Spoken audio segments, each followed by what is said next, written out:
Right here? Yo man, you called about that Valak issue you've been having? Oh, yes. So it's pretty simple really. The actual Valak from Demonology, as we know it, isn't really that evil. I mean, it just helps people find treasures and tells them to avoid snakes. Your Valak isn't really Valak at all. It's got the snake thing wormed in there, but it's not really the same thing. You're not telling me something. Duh, I've got like 20 minutes of video to pad out. I'm not going to give it all away in the opening 20 seconds. I'm afraid that won't suffice. Then you're going to die, idiot. We'll be fine, son. Come back in a few days. If you insist. You're still going to subscribe to the channel though, right? I'm sorry, what?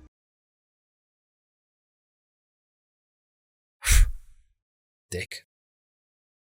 For any horror movie enthusiast, it's pretty hard to ignore the Conjuring cinematic universe by James Wan, which primarily focuses around the chilling demonic entities that are often thwarted by the paranormal investigative couple, Ed and Lorraine Warren. Perhaps what makes these movies so compelling isn't the stellar dialogue or concrete plot, trust me, but more so the idea that the movies do hinge on real life events.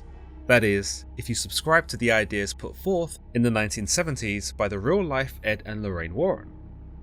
Indeed, the paranormal investigators in the Conjuring movies played by Patrick Wilson and Vera Farmiga were actually based on real paranormal investigators. Ed Warren, a self-taught demonologist and lecturer, and Lorraine Warren, a professed medium and clairvoyant, claim to have actually investigated thousands of hauntings during their career, under the New England Society for Psychic Research, which they founded in 1952. In many of their books, they detail their paranormal investigations and provide insights into many of their cases involving ghosts, spirits, and demonic activity. Now, the most famous case of the Warrens that many will already be aware of was the demonically possessed Annabelle doll, a creepy porcelain nightmare that not only really existed, but is also an iconic centerpiece within the Conjuring universe. But considering the real-life Warrens were considered to be dealing with thousands of paranormal cases, there is no shortage of strange and wicked entities that can be derived from their investigations, and better yet, there appears to be plenty of material for James Wan to use to continue to retell the lives of Ed and Lorraine Warren, and extend the Conjuring universe. Furthermore, it's with these spooky spectres that Ed and Lorraine were set to actually deal with that we get the subject of today's episode of Fright Night, the demon Valak. Valak's presence in the Conjuring movies isn't only unsettling, but its distinctively gruesome appearance cements it, at least in my mind, as a visually striking antagonist. It appears as a pale-faced nun, which not only serves as its primary disguise in the movies, but also becomes an integral part of its horrifying presence.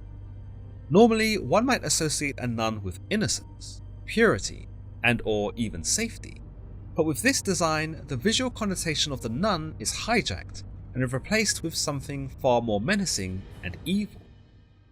With this hijacking, those who are devout not only lose one of their more pious symbols of the nun, but are secondarily attacked by it.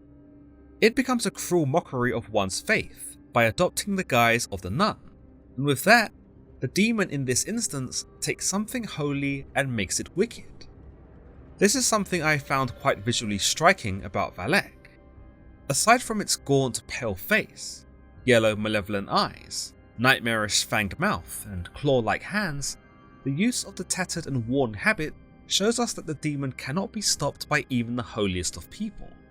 It can infiltrate and hide amongst even the consecrated, and it will use the very ideals and properties of one's religion to taunt and terrorize them. Now, we first see Valak in the form of this twisted nun appear in The Conjuring II, which takes place in the 1970s, where it appears in the premonitions of Lorraine Warren, those that show her graphic interpretations of her husband's death. However, to really understand Valak as far as the movie universe goes, it's worth knowing the origins of the demonic entity, which takes place in 1950s Romania, in the prequel movie titled The Nun. So the story starts in 1952 Romania, where two nuns living at St. Carter's Monastery, a real place by the way, are attacked by an unseen evil entity. Apparently, this wicked spirit didn't want the nuns going into the tunnels under the monastery to retrieve an ancient Christian relic. One of the nuns, who has the key to open the passage of a relic, gets devoured by the entity. The other one, Sister Victoria, grabs the key and legs it. However, realizing that she can't defeat the entity, which is shown to us to be a demonic-looking nun, and knowing that the entity will probably possess her next, Sister Victoria hangs herself. Her body is discovered by comic relief Frenchie, who's French-Canadian, not French. For some reason they hammer this in there like it's paramount to the plot. Frenchie, a villager who lives in Romania, is something of a delivery boy for the monastery and the surrounding area. So him finding the body of the nun isn't treated as suspicious. He just moves the body and doesn't call the police, but whatever. I really don't know how the legal system worked in 1952 Romania, but in the movie, there are no police, detectives, or anyone official investigating not only the disappearance of the first nun who got dragged away, but the rather graphic hanging of Sister Victoria. Instead, the Vatican randomly gets involved and decides to send Father Burke, along with Sister Irene, a nun who hasn't taken her vows yet, to investigate the situation. So Father Burke and Sister Irene head to Romania and meet Frenchie, who shows them where in the monastery he found Sister Victoria's hanging body. Here they discover that very same key Sister Victoria had when she died, the one that opens the passageway to the ancient Christian relic that will defeat the evil here in the monastery. Frenchie ominously notes that when he moved her body, it wasn't placed quite the way he had left it. After this, they go to meet the abbess, who informs them that even though they're here on Vatican business, now's not a good time because everyone's observing a period of silence, and that they should stay overnight at the lodging attached to the convent. Frenchie is attacked by the demonic nun on his way home, but after a narrow escape, he makes it back to his village. Now, Father Burke begins to tell Sister Irene that there was a boy named Daniel from his past that he tried to exorcise, but that during the ritual, the boy was injured by the demon and died from his injuries. Having been unable to save the boy, Father Burke has since carried the burden of the boy's death. This prompts Sister Irene to open up, and she reveals that she had visions when she was a child that told her Mary points the way, which caused the church to take an interest in her. That same night, Burke manages to stumble into a boss battle with the demon, but he doesn't have the right gear equipped, and as a level 1 exorcist, somehow gets buried alive. Seriously, this guy's actually rubbish. But don't worry, Sister Irene, who was sleeping miles away from the graveyard, somehow hears all this going on, realizes Father Burke is buried 6 feet under, and manages to save him. Mary points the way, I guess. The next day, Sister Irene and Father Plot Armor Burke return to the abbey to talk to the abbess, but only Sister Irene can enter as it's cloistered. Here she meets some of the other nuns and learns that they take shifts praying in an effort to keep the evil entity away. Seems like one of them missed their shift last night then, doesn't it? A nun named Sister Oana tells Sister Irene that the abbey was built in the Dark Ages and was used by the Duke of St. Carter, a powerful man who was obsessed with the occult. This duke summoned the demon through a rift in the catacombs, but at some point he was killed by Christian knights, who were able to seal the rift with a vial filled with the blood of Christ. However, during the bombings of World War II, the rift was reopened, unleashing the evil entity from its prison. Burke does some research and finds that the demon is known as Valak. Here he also has a conversation with the abbess, only to realize that she isn't real, and that she has been dead the whole time. Frenchie heads back to the abbey to help Sister Irene and Father Burke. He also brings a shotgun. Meanwhile, Sister Irene joins the other nuns in a desperate prayer to ward off a full-scale attack by the demon Valak. Sister Irene even gets a pentagram drawn into her back while she is praying, and despite prayer literally doing nothing to stop the demon, everyone keeps doing it anyway. At some point, Frenchie saves Father Burke, and the two reunite with Sister Irene, who tells them that she and the other nuns have been praying to keep the demon away. When she turns around, however, there are no nuns in the room, and it appears that Sister Irene has been praying by herself the whole time, because none of the nuns are real. Twist. It turns out Sister Victoria was the last real nun in the abbey, and she had sacrificed herself to stop Valak from possessing anyone else and unleashing evil. Somehow, Sister Irene comes up with the idea that if they use the key that Sister Victoria died with, they can use it to open the passage in the tunnels, get the ancient Christian relic, and use it against Valak. Gee, I guess Mary pointed the way again. Sister Irene tells Father Burke that now this has all happened, she wants to do her vows now and become a nun. Father Burke, a sensible man, tells her that there's no time, and that they should really get a move on in finding this ancient Christian relic. Nah, just kidding. He does the entire ceremony right there and then, for literally no reason other than to make her a nun. Like, didn't Valak just kill off all the other nuns, and now your best strategy is to become a nun yourself? Mary points the way. Yeah, makes sense. Our heroes make it to the tunnel door, ominously titled, God Ends Here, and there they find the ancient Christian relic, which just so happens to be the blood of Christ, as in the actual blood of Jesus Christ. After this, Irene is lured into a pentagram and possessed by Valak. Valak is pretty much unstoppable. She has super strength, she can manifest wherever she wants, she even uses the Force here, what the hell? But it's nothing a bit of Jesus Christ's blood won't fix, as Frenchie is able to smear the blood onto Sister Irene's face, and cast Valak out of her body. Somewhere else, Father Burke is having his own little side quest battle with that kid Daniel, the one he failed to save. Why is the demon that possessed Daniel here in Romania attacking Father Burke now of all times? No idea. It's probably Valak recruiting other demons to use against the heroes. Or maybe Valak appearing at two places at once, as it possesses Irene and terrorizes Father Burke. Anyway, Daniel's tongue becomes a snake, and that snake ends up biting Father Burke in the face, and pretty much taking him out of the equation. Meanwhile, Valak starts trying to drown Sister Irene. Where did all this water even come from? Sneaky Sister Irene, though, was able to drink some of the blood of Christ, which she then spits in the face of Valak, banishing it for good. Frenchie then resuscitates Sister Irene, and tells her his name is actually Maurice. All three of our hapless heroes leave Romania and ride off into the sunset. Only, all is not as it seems, because Frenchie has secretly been possessed by Valak himself, which becomes clear by the inverted crucifix that appears on the back of his neck.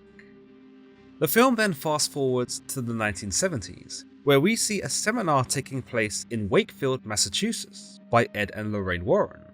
Caroline Perron, the mother from the first Conjuring movie, is seen in attendance, watching the footage presented by Ed and Lorraine, who talk about the possessed Maurice, or Frenchie as we better know him, and how draining his exorcism was on the pair of them. In fact, it is revealed that when Maurice grabbed Lorraine during this exorcism, he gave her visions of Ed dying, causing Lorraine to scream in horror and lock herself away for 8 days. The events here with Caroline Perron in attendance lead on to the first Conjuring movie, but the entity Valak would indeed return in the second installment in the Enfield Haunting, where the demon continued its reign of terror. I won't go into too much detail about the Enfield Haunting featured in Conjuring II, but for those who haven't seen the movie, Lorraine Warren, after her encounter with Maurice, continues to have visions about Ed's death, as well as those that pertain to a demonic nun, which we now know is Valak. At some point, Ed and Lorraine are summoned to London, Enfield, in the 1970s, where the Hodgson family begin to experience strange paranormal activity, particularly Janet Hodgson, who had used an Ouija board. She begins to converse with an angry elderly man in her dreams, who appears to be able to possess her and speak through her with his own voice. It is revealed that this is a man named Bill Wilkins, who had lived and died in the Hodgson house before they moved in. As Ed and Lorraine investigate the case of Bill Wilkins, Lorraine continues to have terrible visions about Ed's death and the demonic nun. These visions eventually lead Lorraine to scribbling down the demon's name, Valak, in her Bible. Much later in their investigation, Ed and Lorraine discover that the spirit of Bill Wilkins is not demonic, but merely a pawn being used by the real demon behind the whole thing, this of course being Valak in its demonic form. Interestingly, it's also revealed here that Lorraine had her abilities blocked by Valak, which not only prevented Lorraine from grasping the truth behind the Hodgson mystery, but also shows us just how powerful Valak is. Ed and Lorraine are able to save the possessed Janet before she can be lured into killing herself. However, Valak continues to cause mischief and even very nearly kills Ed. Lorraine, recognizing Ed's momentary peril, is able to find her Bible, in which she wrote down the demon's name, and call it out, thus gaining dominion over Valak and condemning it back to hell. So as far as the movie universe goes, Valak's reign of terror is thwarted by Ed and Lorraine Warren, much as Annabelle was in those movies. But what about the real life incidents of this Valak, according to the real life Ed and Lorraine Warren? Whilst there are many chronological links between the real life Ed and Lorraine Warren and the fictional Ed and Lorraine Warren, it would appear that the movie's director James Wan really did take some liberties when introducing Valak. For one, it would appear that despite visiting and investigating thousands of sites and cases, Ed and Lorraine speak of a spectral nun only once throughout their career. Ed and Lorraine's son-in-law, Tony Spira, a paranormal researcher himself, claimed that this transpired during an investigation in the 1970s at Borley Church in Essex, England. In Conversations with Ed and Lorraine Warren, a book that details many of the paranormal investigators' cases in their own words, the couple do speak of Borley Rectory and a nun who was buried inside the very walls of the building after it had been discovered that she planned to break her vows and elope with a monk. Allegedly, Lorraine Warren had come face to face with the ghost one evening in the church graveyard, though this seems to be the end of it. Beyond this, any confrontation or animosity between Lorraine Warren and a spectral nun, demonic or otherwise, appears to have been adapted purely for the Conjuring movies. As James Wan stated in an interview with tech and pop culture website IO9, there was never really a nun that had such a prominent effect on the real Lorraine Warren, but rather a mere spectral entity which had haunted her house, that appeared as a swirling tornado vortex with a hood. He went on to say, "I had a strong outlook on the whole movie, but the one thing I wasn't quite sure of was the design of the demon character. I felt like I was still discovering it, and believe it or not, I always knew that I was going to do additional photography. So I was saving it because I was hoping I'd discover what that thing would look like as I was putting the movie together in post-production. In the end, one decided to have the villainous figure wear the costume of an evil-looking nun, in an effort to conflict even further with Lorraine's Catholic faith. He also notes of the villain's character design, because it is a demonic vision that haunts, that only attacks her, I wanted something that would attack her faith. That was eventually how the idea of this very iconographic image of a holy icon cemented in my head. So, as far as a demonic nun goes, it seems apparent that there was no such thing ever really associated with the real-life Lorraine Warren.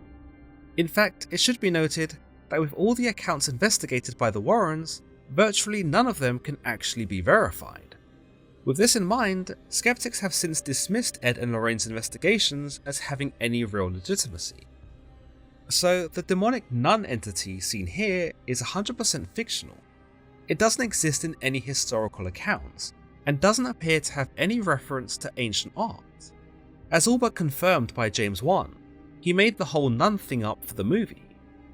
But what about the name Valak? Where does that come from? Did James Wan pull that one out of his bag of tricks as well? Well, don't go putting your crucifixes away just yet, because Valak the demon isn't as easily dismissed. The most famous mentions of Valak in Demonology comes from the anonymous grimoire The Lesser Key of Solomon, particularly a section in this book known as Ars Goetia, which features descriptions of 72 demons and how to invoke them. In this mid-17th century grimoire, we are told Valak, or Valak, or Valu, or Ualak. The 62nd spirit is a president mighty and great, and appeareth like a child with angel's wings, riding on a two-headed dragon. His office is to give true answers of hidden treasures, and to tell where serpents may be seen, the which he will bring unto the exerciser without any force or strength, being by him employed. He governeth 38 legions of spirits, and his seal is thus. From the text alone, we can gather that Valak was pretty high up in the demonic hierarchy, a president who is both mighty and great. This actually places him amongst the likes of other powerful demons, such as Marbus and Bua, who appear much earlier in the grimoire as great presidents too. Perhaps this could warrant why the Conjuring's Valak is so powerful, and why this demon is able to cause the carnage that it does. Not only does it demonstrate phenomenal powers, from super strength, illusions, teleportation, and being able to mentally disempower a powerful clairvoyant in Lorraine Warren, but it also proves to be very versatile, being able to survive even the blood of Christ. Of course, when we consider this text alone, Valak is not afforded these amazing superpowers, and instead is much more mundane as far as special abilities go. In fact, Valak doesn't even take the appearance of a nun, as we can see here. Instead, the text shows and describes Valak as a child with angel's wings, that sometimes can be seen riding atop a two-headed dragon.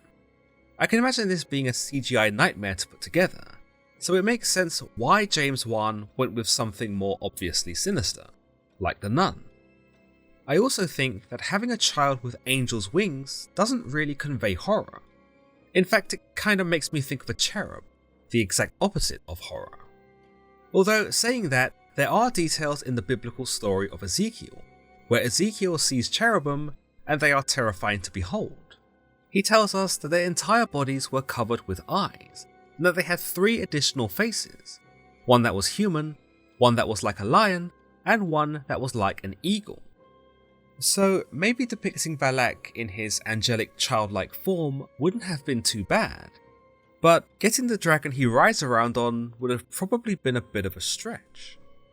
It's also possible that this is Valak's true form, but that he adopts the form of a nun because it knows it will have a greater effect on the people it haunts. Remember, this all takes place in an abbey, so by adopting the form of a demonic nun, it would go leaps and bounds to make other nuns feel like none of them were safe, and that their god had truly forsaken them, by allowing such evil to adopt their own guise. Furthermore, as James once specified, he wanted Valak to attack Lorraine Warren with her own faith in the Conjuring II, so it would make some sense that Valak would take the form of a nun to accomplish this. Like many of the demons found in the Lesser Key of Solomon, the demons were said to be invoked by sorcerers to achieve specific tasks. In this sense, the demons were helpful, but their cooperation often came at a price. Valak was therefore said to be summoned because it could lead a man to hidden treasures, or tell man where he might find something valuable. This gives us a clear indication as to why someone might want to summon Valak, but we don't see this touched upon in the Conjuring movies. As far as I can tell, the only time Valak is ever summoned is in Owana's flashback, as she describes to Sister Irene that the Duke of St. Carter, who was obsessed with the occult, attempted to bring the demon into our world through a rift in the monastery's catacombs. We aren't told exactly why he wanted to summon Valak, but a possible idea is because he was trying to use Valak to find hidden treasure, which would coincide with the Lesser Key of Solomon's account.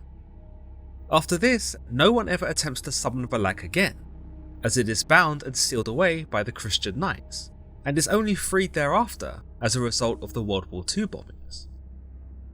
Valak, according to the Lesser Key of Solomon, also has a secondary purpose, and that's to reveal where serpents can be seen. It's somewhat vague, but it can be suggested that Valak could be summoned by the sorcerer for some kind of protection against snakes, or that Valak would point out to the summoner where the snakes were in a given terrain. With this, the sorcerer might find an alternative path, or pick his way carefully through a specific location, as he avoided the serpents, courtesy of the demon. Again, we don't see Valak offer this same courtesy in the movie. I don't think Valak actually does anything nice in the movies, to be honest. But in The Nun, we do see Valak manipulate serpents to terrorize his victims. In at least 2 scenes, we see Father Burke have to fend off serpents, where in one case, a snake corners him into falling back into a grave, and in another, it bites his face, taking him out of the action.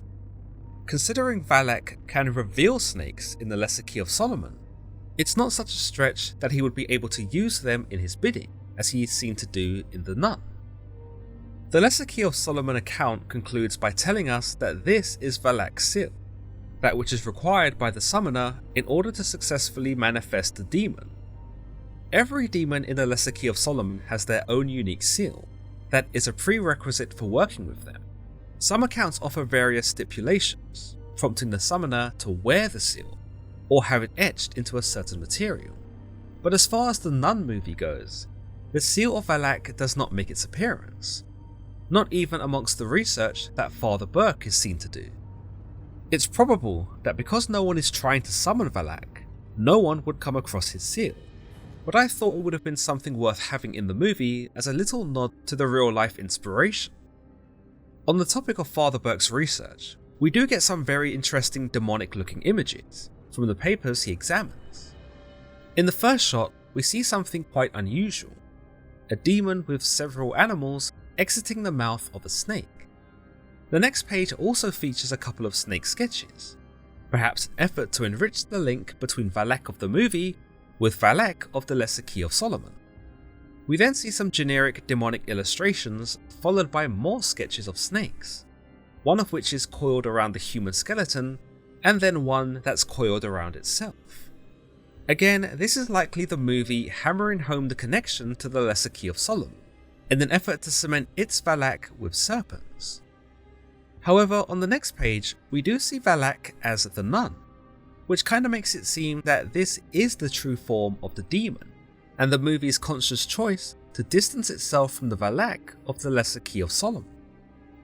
Aside from this, we also get to know what is actually in these books that Father Burke reads to us, as he tells us, "And out of the ground formed every beast of the field, and every bird in the sky.